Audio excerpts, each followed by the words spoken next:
হ্যাঁ রে, আমার এক সনাতন ধর্মাবলম্বী কলিগের বিয়েতে নেমন্তন্ন পেয়েছি, তাও আবার এই রোজার মধ্যে। তো সেখানে যাওয়া আমার জন্য একটা বড় চ্যালেঞ্জ হয়ে দাঁড়িয়েছে যে ইফতার করার সাথে সাথেই কিভাবে এই বিয়েতে অ্যাটেন্ড করা যায়। তোমরা আবার অনেকে এই সনাতন ধর্মাবলম্বীদের বিয়েতে অ্যাটেন্ড করা নিয়ে বহু রকম ক্রিয়া বিক্রিয়া দেখাও। আমি তোমাদেরকে বলছি, মন দিয়ে শুনো।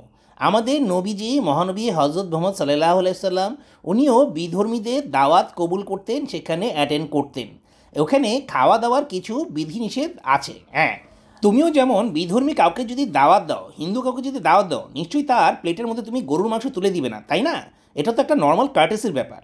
তেমনি কোনো একটা সনাতন ধর্মাবলম্বী বিয়েতে যদি তুমি অ্যাটেন্ড করো, সেখানেও কিন্তু খাবারের মধ্যে তারা এমন আইটেম রাখে যেটা হচ্ছে গিয়ে একদম ভেজিটেরিয়ান থেকে শুরু করে আমার মতো মাংসাশী সবাই খেতে পারবে। হ্যাঁ, আমি প্রথমে নিয়েছি বড় এক পিস রুই মাছের পেটি, আর নিয়েছি টমেটোর চাটনি।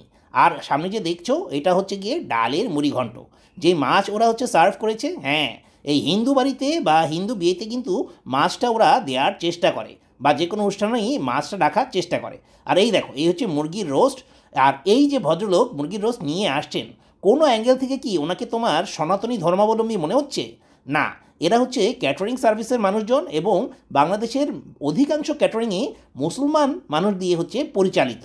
হ্যাঁ, এই বিয়েটা যেখানে হচ্ছে সেখানে তারা তাদের কালচার, তাদের রীতিনীতি তো অনুসরণ করবেই। তোমার তো আর তাদের কালচার অনুসরণ করতে কেউ বলছে না। তুমি হচ্ছে গিয়ে সেখানে নেমন্তন্ন পেয়েছো, তুমি সেখানে তোমার নেমন্তন্ন হচ্ছে গিয়ে যেই পার্ট সেইটা পালন করে খেয়ে দিয়ে চলে আসবে নাকি?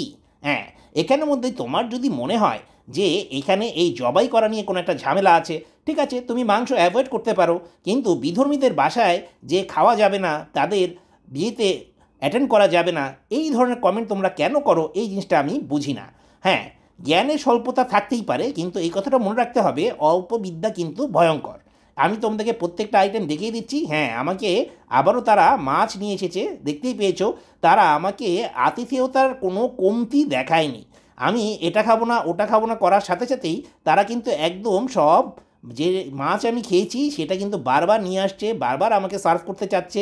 হ্যাঁ, আমি প্রত্যেকবারই রিফিউজ করেছি, কারণ হচ্ছে কি ইফতার করে গিয়েছি পেট ভরা একদিকে, আরেকদিকে হচ্ছে আজকের ব্লগটা তৈরি করার উদ্দেশ্যই ছিল হচ্ছে যে কোনো একটা সনাতন ধর্মাবলম্বী বা অন্য ধর্মাবলম্বী কোনো একটা অনুষ্ঠানে যদি তুমি অ্যাটেন্ড করো, তাহলে তুমি কিভাবে হচ্ছে কার্টেসি মেনটেন করে খেয়ে আসতে পারবে। আমাকে কিন্তু বিয়েবাড়ির প্রত্যেক হোস্ট প্রচণ্ডভাবে হচ্ছে গিয়ে খেয়াল রেখেছে, এবং আমার সুবিধা অসুবিধা দেখেছে, এবং কোনো খাবার নিয়ে কিন্তু কোনো রকমের পিড়াপিড়ি করেনি। আবার আমি যেটা পছন্দ করব তারা মনে করেছে প্রত্যেকটা খাবারই কিন্তু নিয়ে এসেছে।